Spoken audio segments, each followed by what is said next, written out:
Alléluia. Je ne veux pas être long aujourd'hui. Je vais juste donner quelques paroles d'exhortation. Mais avant d'aller encore dans la parole, je me sens de faire d'autres choses de bizarre et pas en ordre. Je vais dire ceci. Riclé, le Seigneur a guéri ton corps. Amen.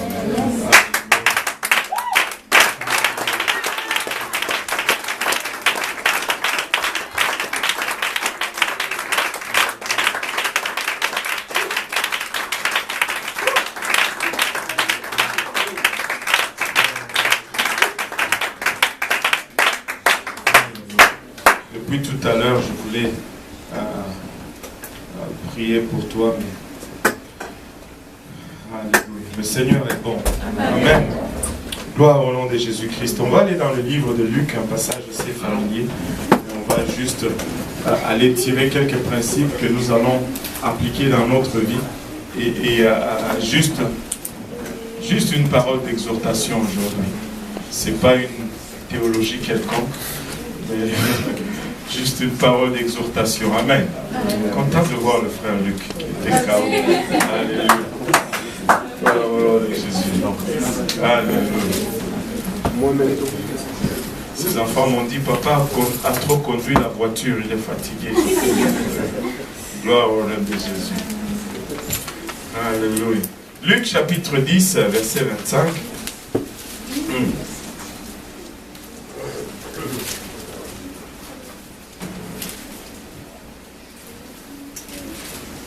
Alléluia. Si vous l'avez trouvé, dites Amen. Amen.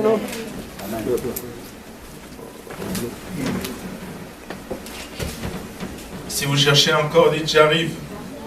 Oh boy, on a pris tout le temps. Luc, chapitre 10, verset 25, je vais être très court. Je pense que ça va être le message. Amen pour que je sois court ou Amen parce que son propre fils. Alléluia. Luc chapitre 10, verset 25. Un docteur de la loi se leva et dit à Jésus pour le prouver. Maître, que dois-je faire pour hériter la vie éternelle? Et Jésus lui dit, qu'est-il écrit dans la loi? Qui le fut? Il répondit, tu aimeras le Seigneur ton Dieu de tout ton cœur, de toute ton âme, de toute ta force et de toute ta pensée, et ton prochain comme toi-même. Tu as bien répondu, lui dit Jésus, fais cela et tu vivras. Mais lui, voulant se justifier, dit à Jésus, et qui est mon prochain? Jésus reprit la parole et dit, un homme descendait de Jérusalem à Jéricho. Il tomba au milieu des brigands qui les dépouillèrent, les chargèrent des coups et s'en allèrent, le laissant à demi-mort. Un sacrificateur qui par hasard descendait par le même chemin, ayant vu cet homme, passa outre. Un lévite qui arriva aussi dans ces lieux, l'ayant vu, passa outre. Mais un samaritain qui voyageait, étant venu là, fut ému de compassion lorsqu'il le vit. Il s'approcha et banda ses plaies en y versant de l'huile et du vin, puis il le mit sur sa propre monture. Le conduisit à une hôtellerie et prit soin de lui. Le lendemain, il tira 2 deniers, le donna à l'hôte et dit, aie soin de lui, et ce que tu dépenseras de plus, je te le rendrai à mon retour.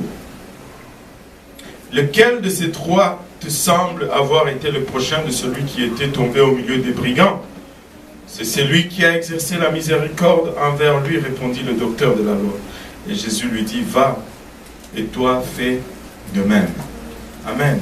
Amen. Prions tous ensemble. Père Céleste, encore une fois, nous voulons te rendre grâce pour ton amour, ta bonté, ta présence en ces lieux, Seigneur. Merci pour le privilège, Seigneur Jésus-Christ, de venir et de partager cette parole. Merci pour l'honneur, Seigneur Jésus-Christ, de nous tenir devant ton peuple. Et nous reconnaissons néanmoins, Papa, que nous sommes des êtres charnels. Et sans ton aide, Papa, les choses spirituelles nous dépassent. Papa, et nous avons besoin de ton onction. Oins-nous maintenant, nous te prions. Oins-moi, Papa, afin que je puisse apporter cette parole sans crainte, ni faveur, ni hésitation. Oins-nous tous ensemble, Seigneur Jésus-Christ, afin que nous puissions recevoir de ta part, que nous puissions être édifiés, encouragés. Alléluia. Et tout ceci pour l'honneur et la gloire de ton nom. Avec action de grâce dans nos cœurs, nous te prions. Au nom de Jésus, nous disons tous au nom de Jésus. Au nom de Jésus. Alléluia. Si vous pouvez juste battre vos mains avant de vous asseoir.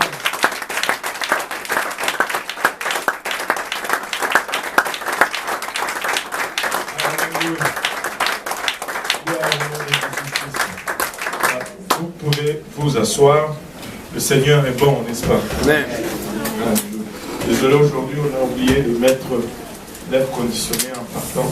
On pensait que ça allait être trop froid, mais on se retrouve que ça devient plus chaud et ça n'arrive pas à fournir. Mais bon, c'est bon quand même. Alléluia.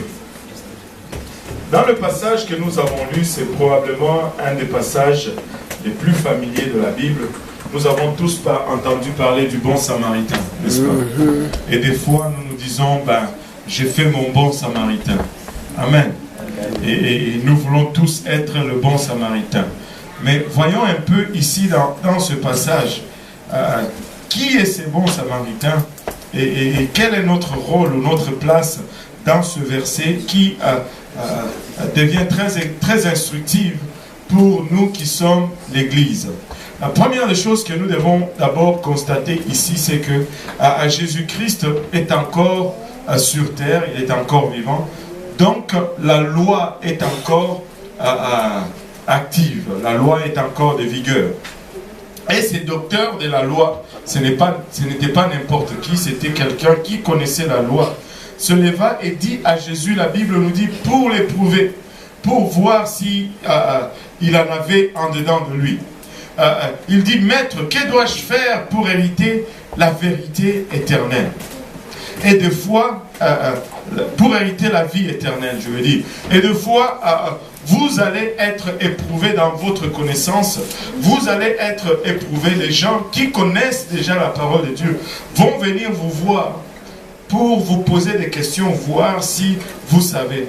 Mais le truc ou le problème avec ça, c'est que quand on vient déjà pour éprouver, très souvent, on n'est pas intéressé par la vérité. Jésus lui dit, mais qu'est-il écrit dans la loi? Qu'est-ce que tu lis dans la loi? Il est drôle et étrange de constater comment on va s'inventer plusieurs façons d'être sauvé au lieu d'aller tout simplement regarder dans la parole de Dieu.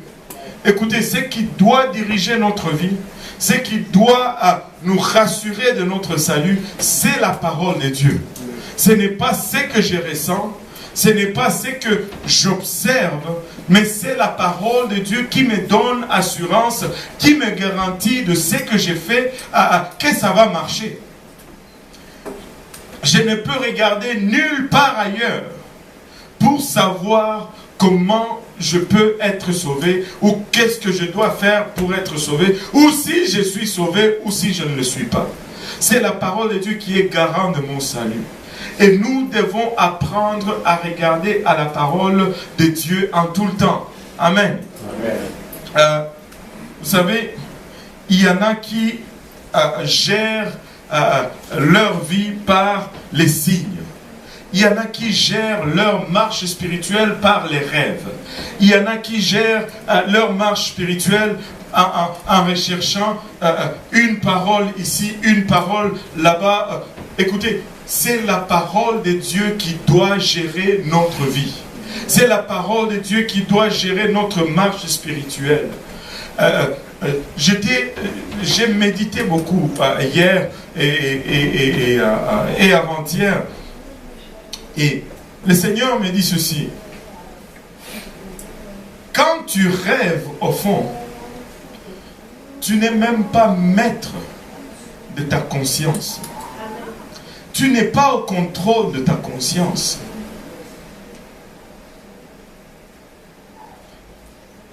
tu rêves, tu n'es pas au contrôle de ta conscience. Et si le seul moment que je peux te parler, c'est lorsque tu rêves, c'est parce que quand tu es debout, tu n'écoutes pas. Le Seigneur veut communiquer avec nous. Il veut nous parler. Mais si pour qu'il nous parle, il faut qu'il nous assomme à chaque fois, il y a un problème. Amen. Amen. Aïe, aïe, aïe, c'était peut-être trop dur pour vous ce matin. Mais c'est ça. Nous devons apprendre à aller dans la parole de Dieu. Voici ici quelqu'un qui connaît la parole de Dieu, mais qui va chercher des excuses pour ne pas suivre la parole de Dieu. Qu'est-ce que tu lis? Il répond bien. Tu aimeras le Seigneur ton Dieu de tout ton cœur, de toute ton âme, de toute ta force et de toute ta pensée, et ton prochain comme toi-même. Et la chose devait être résolue. Amen. Amen. Parce que le Seigneur lui dit, tu as bien répondu. Lui dit Jésus, fais cela et tu vivras. Quand tu connais ce que tu dois faire, ben, tu vas l'appliquer, tu vas le faire pour vivre. Et c'est tout. C'est tout. Qu'est-ce qu'il faut que je fasse pour être sauvé? Ben, je dois me repentir, je dois me faire baptiser au nom de Jésus-Christ pour le pardon de mes péchés, je dois recevoir le baptême du Saint-Esprit, et c'est tout. Si tu sais que c'est ce qu'il y a à faire, ben c'est cela que tu dois faire. Tu ne peux pas commencer voyons ce que lui répond. Voici, c'est ce que... Tu as bien répondu, lui dit Jésus, fais cela et tu vivras.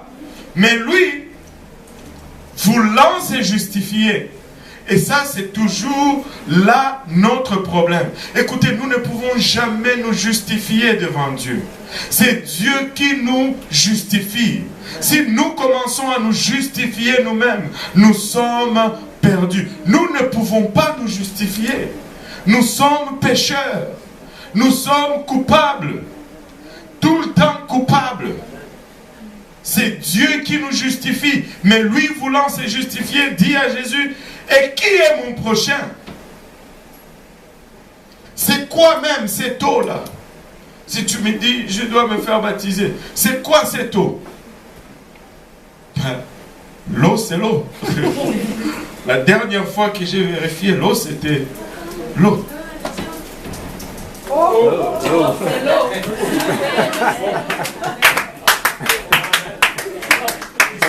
Il faut aller frapper celle de madame d'Aron. Il explique que son lave-vaisselle ou quelque chose est en train de pousser. C'est l'eau.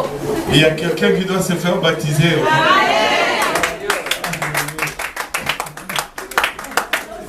Si on peut juste avoir un récipient, ça on dirait une église du tiers-monde.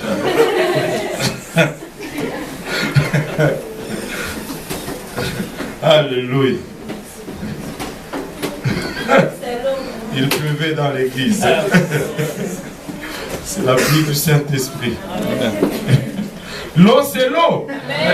Dieu nous a justifiés. L'eau, c'est l'eau. La dernière fois que j'ai vérifié, c'est l'eau.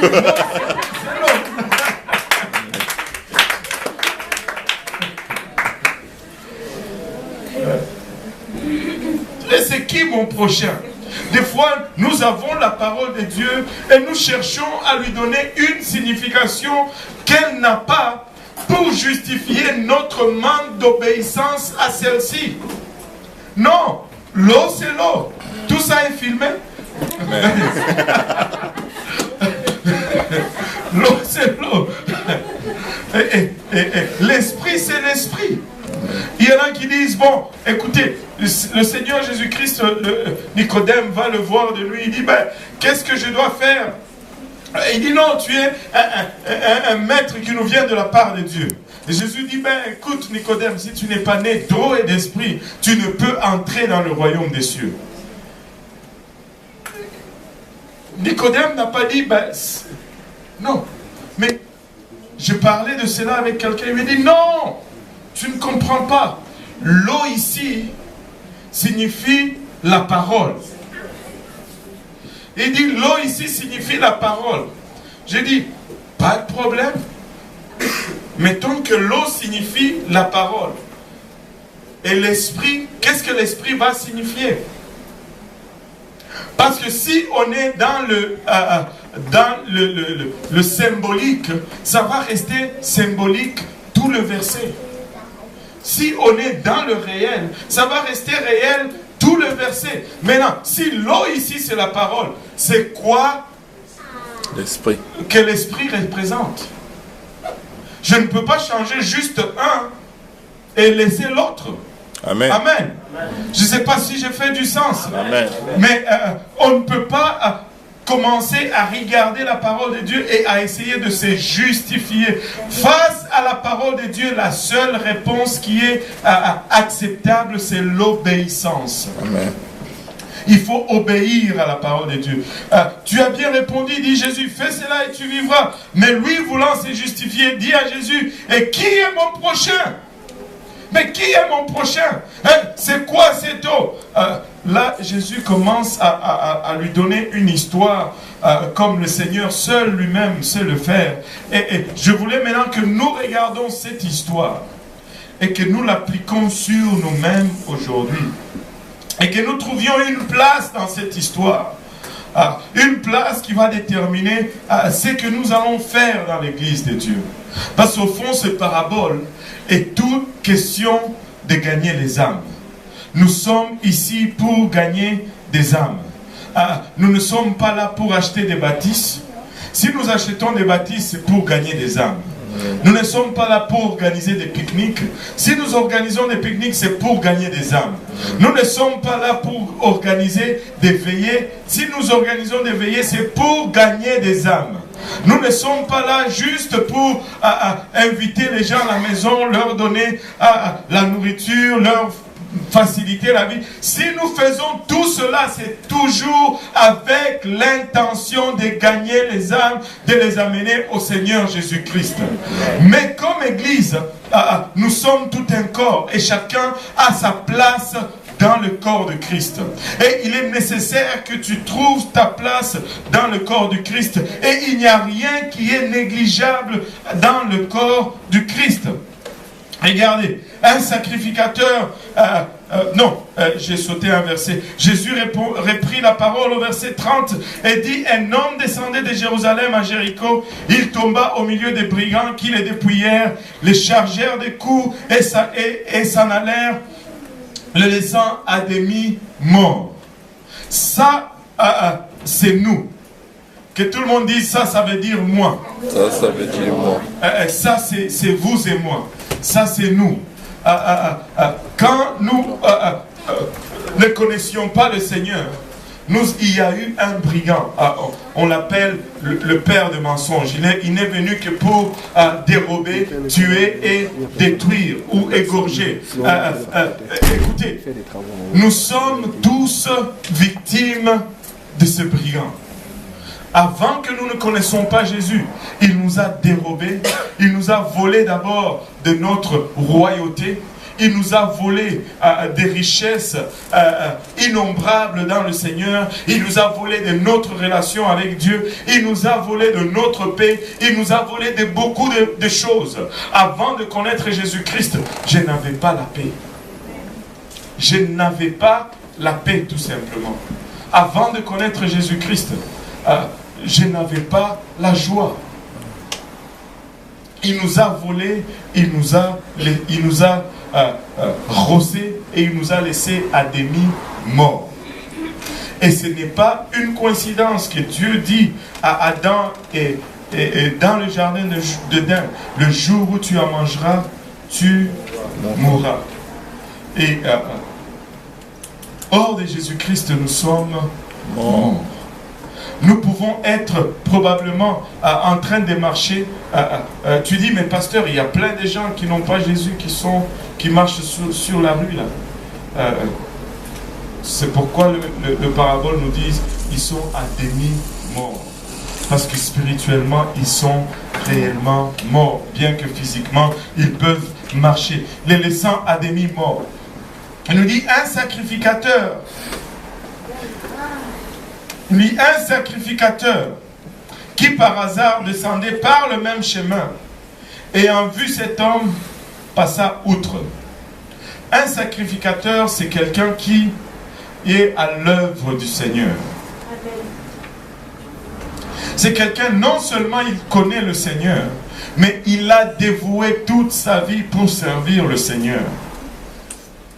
On pourrait même dire, un pasteur passa par là, par hasard, mais il passa outre. Un évangéliste passa par là, et il passa outre. Une âme est en train de mourir, et lui, il passe outre. J'ai des choses importantes à faire, et l'âme est en train de périr. La Bible nous dit un lévite qui arriva aussi dans ces lieux, l'ayant vu passa outre. Là, on descend juste d'une coche dans la classe, dans les relations avec Dieu. Tout lévite n'est pas sacrificateur, mais tout sacrificateur est lévite.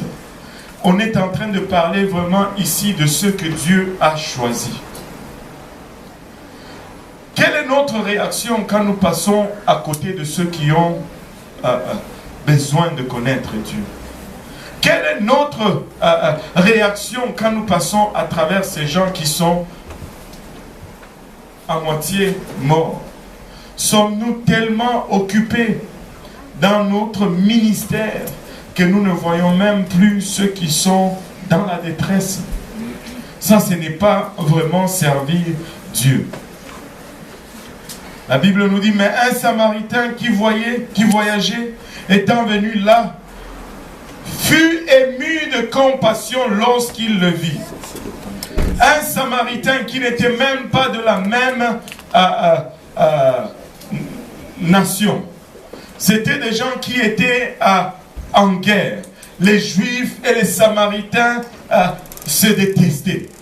Ils ne se parlaient pas, ils n'avaient pas de relation avec eux parce que les Samaritains étaient regardés comme inférieurs par rapport aux Juifs. Un Samaritain était un mélange de Juifs avec des non-Juifs. Et il disait, non, ils ne sont pas comme nous, nous sommes supérieurs. Mais ce Samaritain-là, quand il voit ces Juifs dans la détresse, la première des choses, la Bible nous dit qu'il fut ému de compassion. Que tout le monde dise compassion. Compassion. S'il y a quelque chose qui manque dans ce monde, c'est la compassion. S'il y a quelque chose que nous avons perdu, c'est la compassion.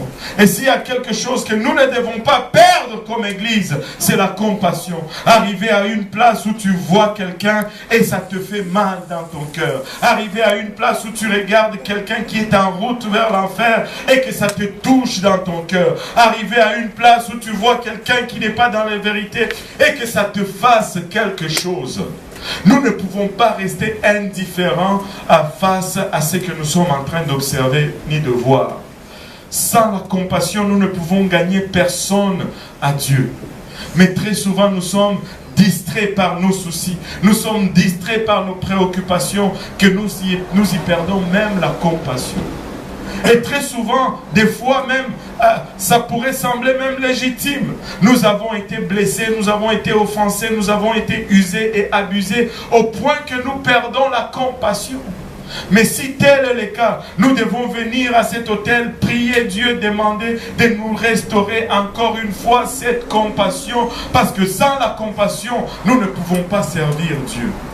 Sans la compassion, nous ne pouvons amener personne à Dieu. Nous devons être saisis de compassion. Que tout le monde dise compassion. Compassion. Il s'approcha et banda ses plaies en y versant de l'huile et du vin.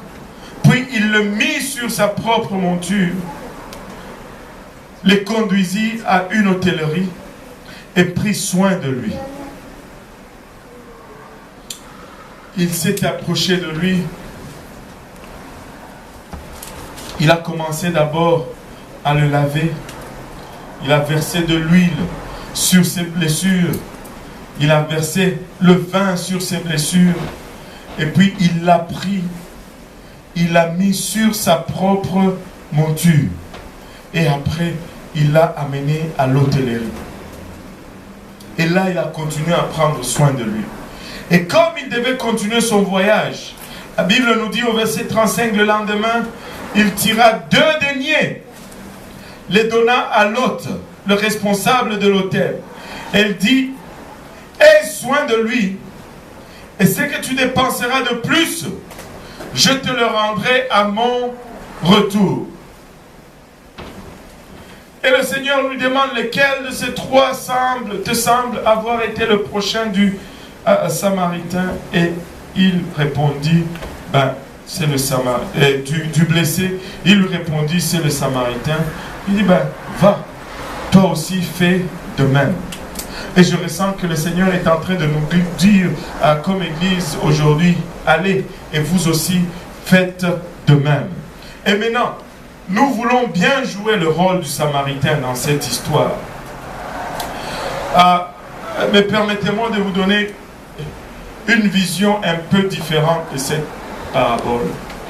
Le Samaritain, ce n'est pas moi. Le Samaritain, ce n'est pas vous. Nous ne pouvons pas être le Samaritain. Le Samaritain, c'est le Seigneur lui-même. C'est lui qui est venu à notre recherche. Lorsque nous avions été dépouillés, lorsque nous avions été frappés, lorsque nous avions été abandonnés au bord de la rue, le Seigneur nous a secourus. La Bible nous dit ceci, il ne va jamais nous délaisser, il ne va jamais nous abandonner. Même lorsque mon père et ma mère m'abandonnent, le Seigneur ne m'abandonne point. Il ne m'abandonne jamais. Il nous a pris dans notre bout et il a commencé à nous soigner et il nous a mis sur son âne. Ça, c'est le premier rôle que nous commençons à jouer dans cette histoire. Certains d'entre nous sont juste des ânes.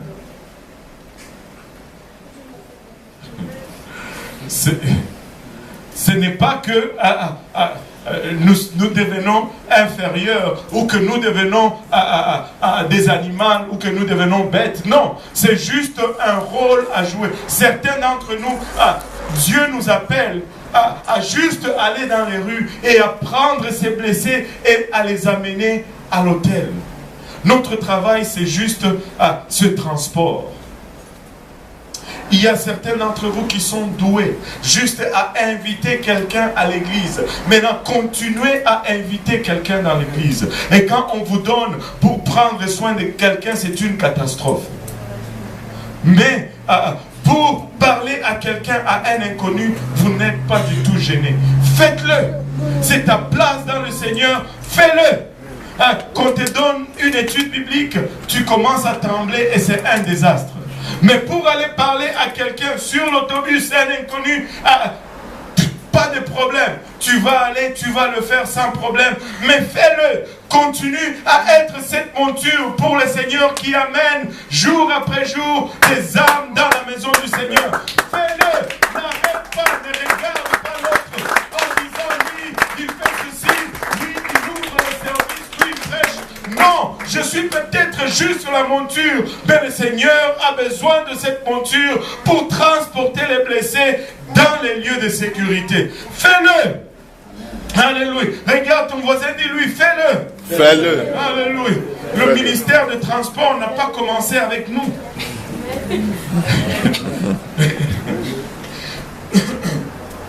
Fais-le. Alléluia. Et il y en a qui vont juste servir de transport. Il a